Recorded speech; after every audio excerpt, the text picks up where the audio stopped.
আসসালামু আলাইকুম আমার প্রিয় বন্ধুরা, আশা করি তোমরা সবাই ভালো আছো আর আমিও ভালো আছি। আর আজকে আমার সকল বন্ধুদের সাথে পুঁইশাক পাতার মজাদার ভর্তা রেসিপি শেয়ার করতে চলে আসলাম।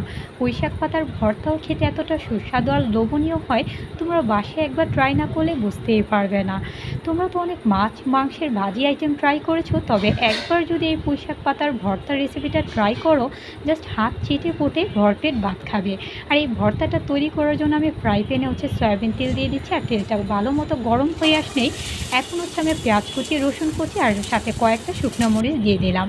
এখন সব কিছু দিয়ে ভালো করে নেড়ে চেড়ে লাল করে নিচ্ছি, কারণ পেঁয়াজ, রসুন আর শুকনো মরিচটা যত বেশি লাল হবে এই পুঁইশাক পাতার ভর্তাটা খেতে ততটাই টেস্টি হবে। তোমরা দেখতেই পাচ্ছ আস্তে আস্তে লাল হয়ে আসছে, তাই আমি ভালো মতো নেড়ে চেড়ে ব্রাউন করে নিচ্ছি। আর এরকম করে ব্রাউন করে নিলাম। আর এখন সব কিছু প্লেটে তুলে নিচ্ছি। আর সেই ফ্রাই প্যানে এখন আমি পুঁইশাক পাতাগুলো দিয়ে দিচ্ছি। পুঁইশাক পাতাগুলো ভালো করে ধুয়ে নিয়েছিলাম। তোমরা কিন্তু এখানে কোনো মতে লবণ ইউজ করবে না, তা না হলে পাতাটাতে প্রচুর পরিমাণে পানি চলে আসবে।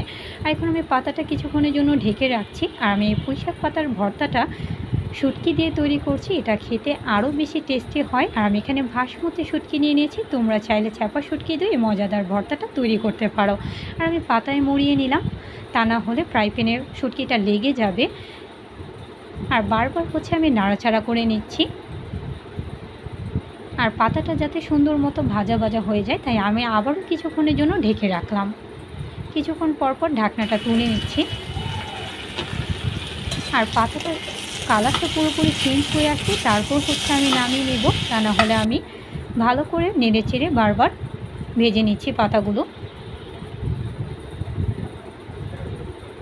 আর তোমরা দেখতেই পাচ্ছ আস্তে আস্তে পুঁইশাক পাতার কালারটা কিন্তু চেঞ্জ হয়ে গেছে আর পুরোপুরি ভাজা হয়ে গেছে। তাই আমি সব কিছু নামিয়ে নিলাম। আর এখন এই ভর্তাটা তৈরি করার জন্য সব কিছু বেটে নিচ্ছি।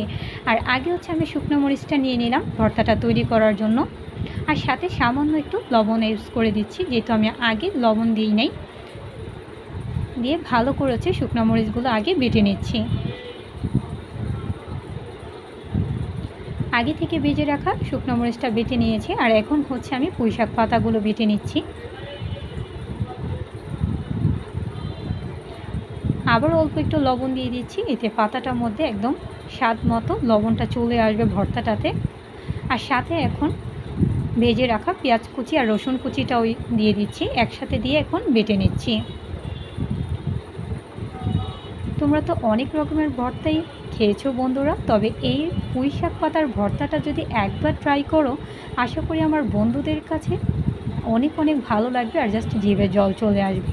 আর এখন সবার শেষে সরিষা তেল দিয়ে দিচ্ছি, কারণ এই পাতাটাকে আরও বেশি লোভনীয় করার জন্য আর সুস্বাদু করার জন্য সরিষা তেলটা মিক্স করে দিলে পুঁইশাক পাতার ভর্তাটা খেতে আরও বেশি দারুণ লাগে। আশা করি আমার বন্ধুদের কাছে এই মজাদার লোভনীয় পুঁইশাক পাতার ভর্তা রেসিপিটা ভালো লেগেছে। তোমরা কিন্তু বাসায় অবশ্যই ট্রাই করবে আর লাইক কমেন্ট শেয়ার করতে ভুলবে না।